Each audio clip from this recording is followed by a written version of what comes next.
Gente, estamos de volta ao nosso programa Bate-Papo e agora sim nós vamos falar sobre a importância dos cuidados da saúde mental.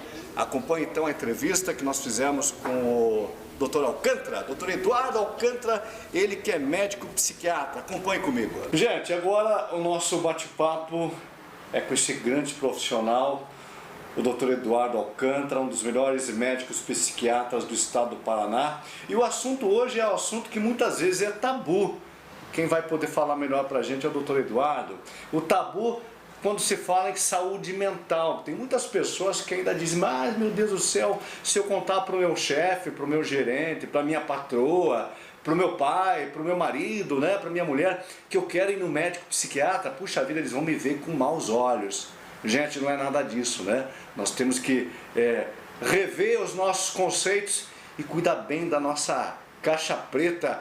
Doutor Eduardo, tudo bem? Obrigado por nos conceder essa entrevista. Eu que agradeço, tá? A sua equipe, Mário César, ao convite. Acho muito importante o tema saúde mental, sou suspeito para falar. Eu sempre falo que não há vida saudável sem saúde mental. Mesmo nos tempos atuais, ainda há muita psicofobia, estigmatização das pessoas que vão em psicólogo, psiquiatra, que pensam em cuidar da sua saúde mental.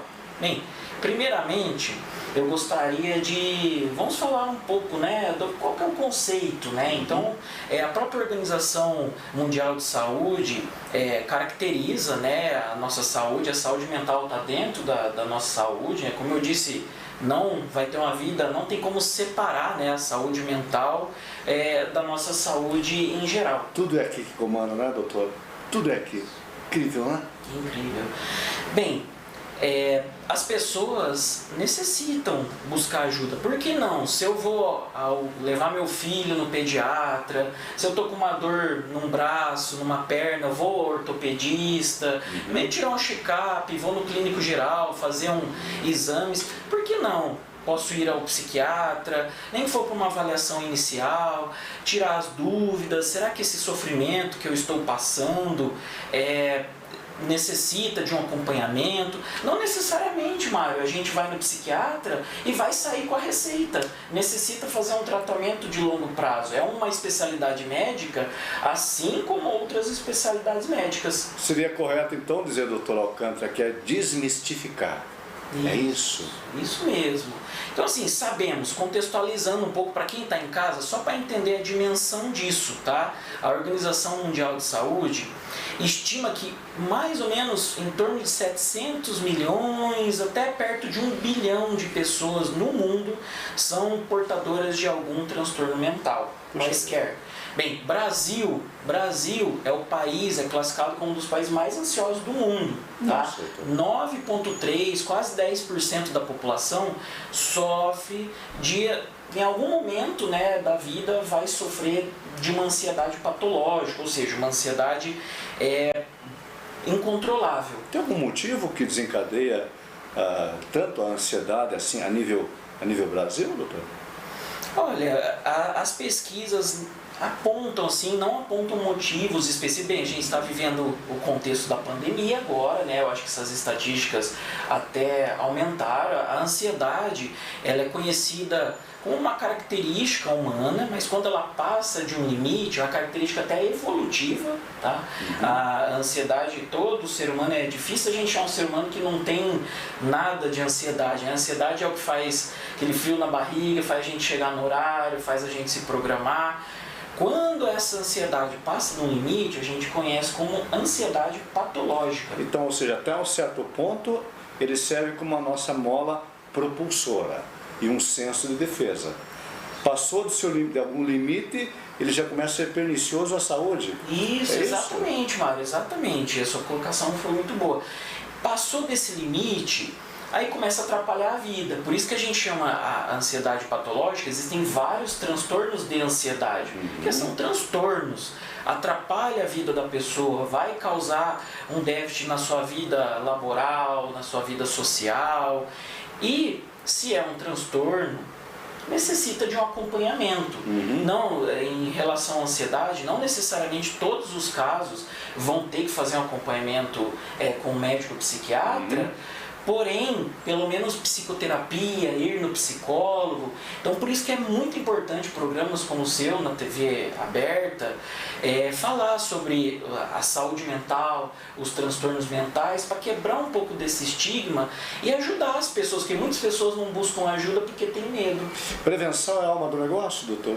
Sim. Porque você falou da ansiedade, mas ela pode evoluir, não pode causar outros transtornos e de repente se tornar o que é uma doença psicossomática, virar uma doença de saúde, né? Que deve aumentar o que? Os batimentos cardíacos, deve aumentar a adrenalina, e isso aí no passar do tempo deve causar muitos malefícios, não?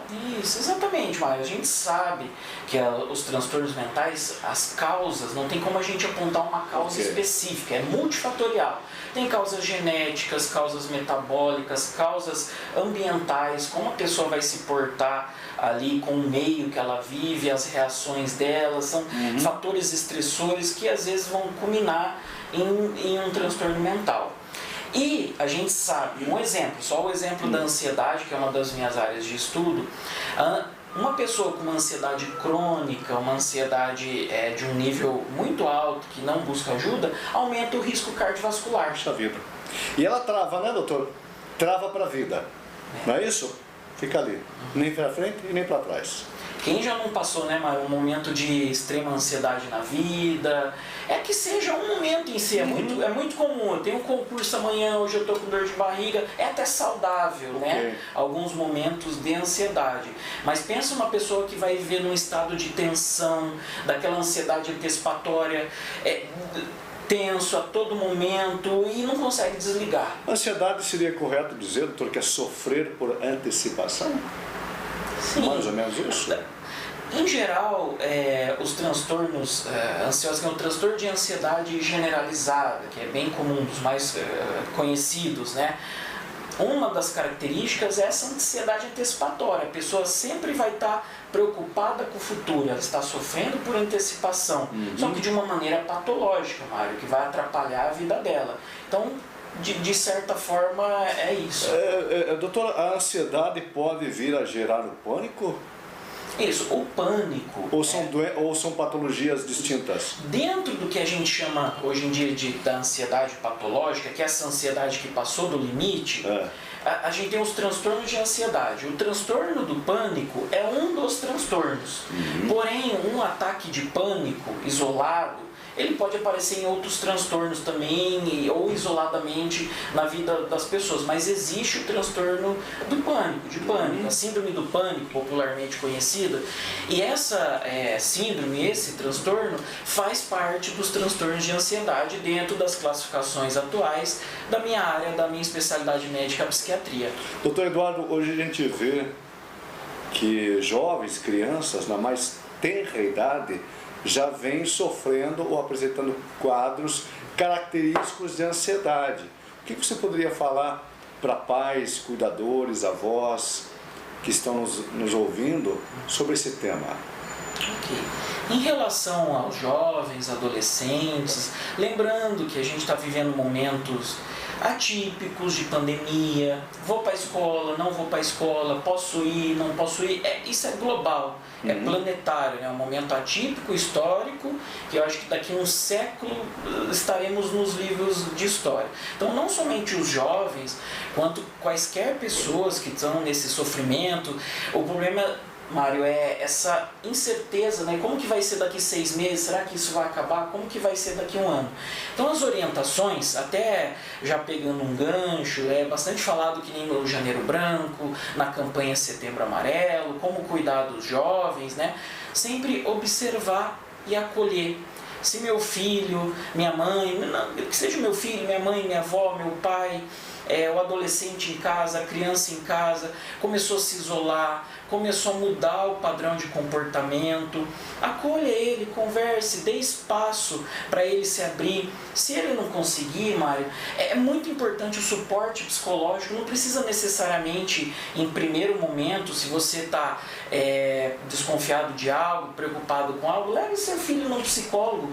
Um bom psicólogo vai lhe orientar, vai fazer uma triagem e, se necessário, o psicólogo mesmo vai lhe orientar e lhe encaminhar a um médico psiquiatra para dar continuidade. Mas a maioria dos casos, geralmente são questões mesmo emocionais, questões reativas da situação. Então, sempre acolher, sempre observar e sempre buscar ajuda quando for necessário.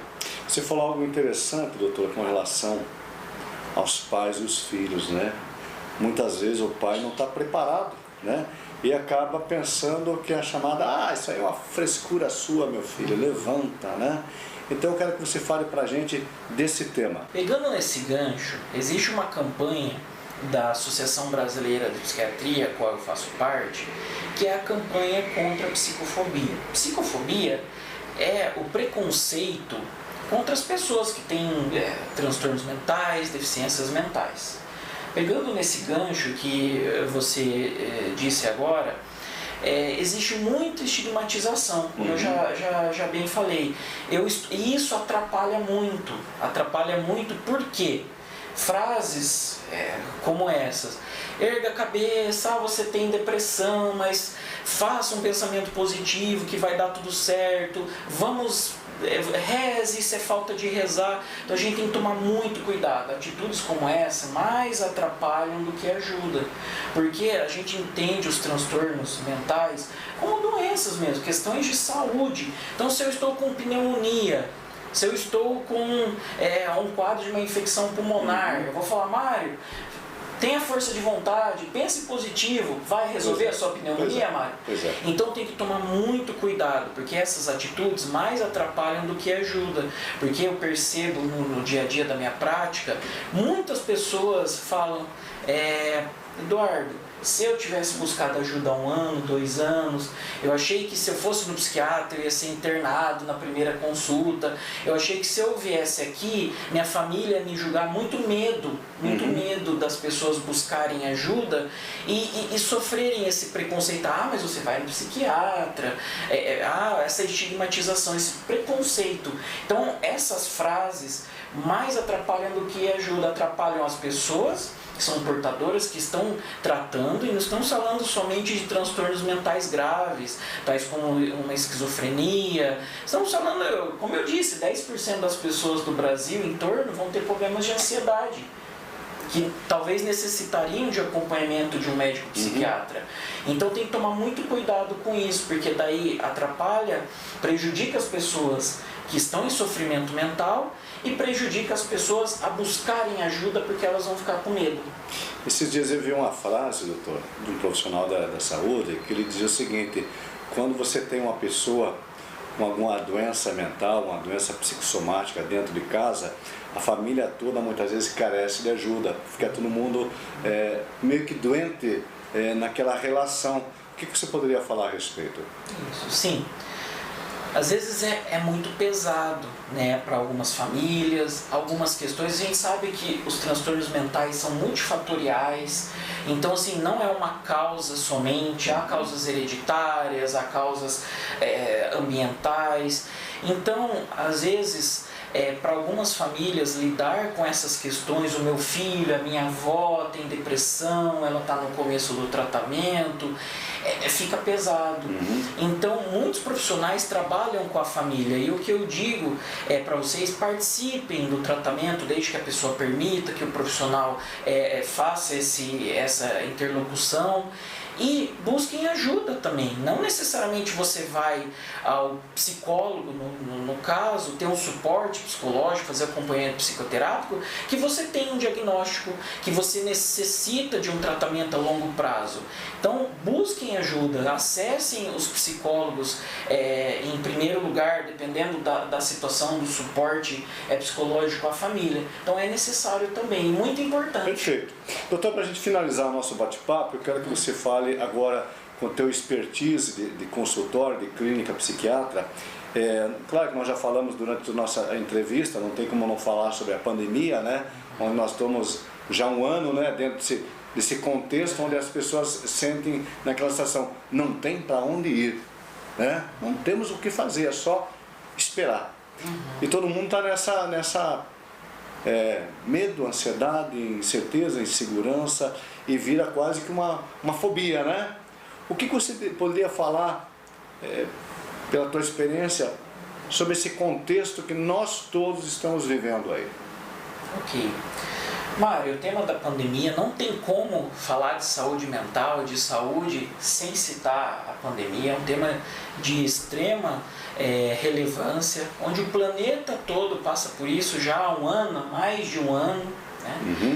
Como eu disse, são situações multifatoriais, tem muitas questões, é complexo, né? Eu tenho, se você me permite, no meu podcast Psiquiatra Responde, a gente já falou vários episódios sobre a pandemia, porque é bem complexo, é assunto para mais de hora, mas assim, são várias incertezas.